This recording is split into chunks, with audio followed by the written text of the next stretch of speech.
अपनी आदतों को बदलना सीखिए। जब तक आप अपनी आदत नहीं बदलेंगे तब तक आप एक सक्सेस मैन नहीं बन पाएंगे। इसलिए अपने दिमाग को सही रखना, फिट रखना बहुत ज़रूरी है। आइए इसको एक कहानी के माध्यम से समझते हैं। एक समय की बात है, एक आदमी ट्रेन से कहीं जा रहा था। उसके पास कीमती हीरे की पोटली थी।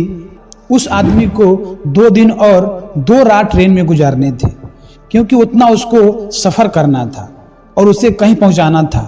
सफ़र के पहले ही दिन एक चोर की नज़र उस आदमी के हीरे की पोटली पर पड़ गई। अब चोर ने दिमाग लगाया और एक बड़ा सा बैग लेकर उस आदमी के पास जाकर बैठ गया और उस आदमी से मीठी मीठी बातें करने लगा। चोर ने सोचा कि रात में जब सब सो जाएंगे तो मैं चुपके से उठकर उन हीरे की पोटली को चुरा लूंगा। यह सोचकर चोर थोड़ा ही खुश होने लगा। जब शाम का वक्त हुआ, 7 या 8 बज रहे थे, तब चोर सो गया, क्योंकि उसे रात में जगना था और हीरे चुराने थे। इसलिए वो जल्दी सो गया। जब उस आदमी की सोने की वक्त आया तो उस आदमी ने चुपके से अपने हीरे की पोटली अपने बैग में से निकालकर उसके पास जो आदमी सोया था उस बैग में डाल दिया। और उस आदमी के पास कौन सोया हुआ था? वह चोर ही सोया हुआ था।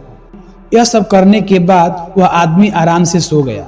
रात के जब 2-3 बज रहे थे तब वो चोर उठा और उसने देखा सब लोग सो गए हैं।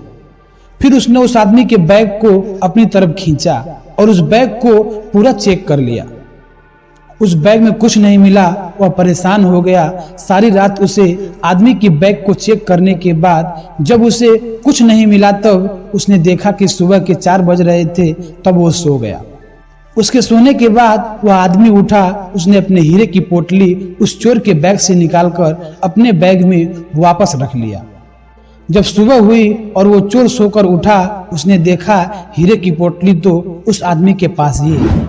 उसे लगा कि मैं रात में कुछ गड़बड़ कर दिया, शायद उस आदमी के बैग को अच्छे से चेक नहीं किया। उसने फिर से प्लान बनाया कि इस रात बैग को अच्छे से चेक करना पड़ेगा। वह चोर फिर से शाम होते ही 7 बजे जल्दी सो गया और उस आदमी ने फिर अपने बैग की हीरे की पोटली निकालकर उस चोर के बैग में डाल दिया। चोर रात में फिर से उठा, उस आदमी का बैग को खींचा, फिर से ढूंढने लगा, लेकिन हीरे नहीं मिले। वह परेशान होकर फिर से सो गया।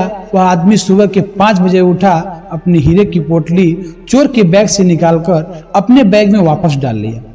जब सुबह हुई, स्टेशन आया, वह आदमी स्टेशन पर उतरा तो चोर उसके पास आकर कहने लगा, मैं जिंदगी में कभी चोरी नहीं करूंगा, बस मुझे इतना बता दो कि हीरे की पोटली कहाँ रखी थी, क्योंकि बेचारा चोर काफी परेशान हो गया था।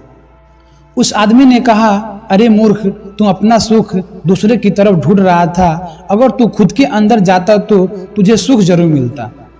अगर तू अपने गिरेबान में झांकता तो तुझे पता चलता कि तू चोर नहीं मालिक था।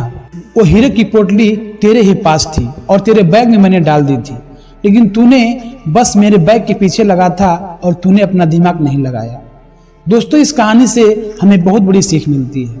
हमेशा अपना सुख दूसरों की तरफ ढूंढते रहते हैं और बहुत से लोग हमारी जिंदगी में आते जाते रहते हैं। कोई हमें सुख देता है तो कोई हमें दुख देता है।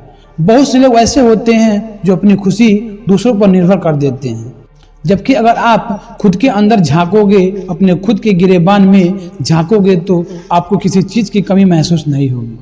इसलिए कहते हैं कि पहले अपने आप में ढूंढो कि मैं क्या हूँ। अगर मैं चोर हूँ तो मैं भी मालिक बन सकता हूँ। इसलिए अपने हैबिट को, अपनी आदतों को, अपने सक्सेस को निखारना बहुत जरूरी है। दोस्तों, अगर ये कहानी अगर आप लोगों को पसंद आया हो तो हमारे चैनल को सब्सक्राइब करके एक लाइक कर दीजिएगा। धन्यवाद। मिलते हैं अगले वीडियो में, तब तक के लिए जय हिंद, जय भारत।